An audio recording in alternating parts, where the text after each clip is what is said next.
When we see these big tragedies like this huge earthquake that happened in Turkey and hit Syria and other places around it, we ask ourselves sometimes, like, why is this happening?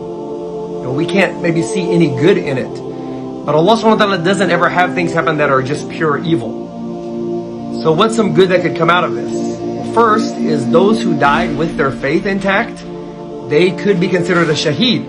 The Prophet sallallahu alaihi wasallam, he said, whoever dies from a building collapsing on them, they are considered a shaheed. So maybe Allah wanted to raise the rank of some of these people. Maybe they weren't reaching the level that Allah wanted from them, and Allah is giving them this boost.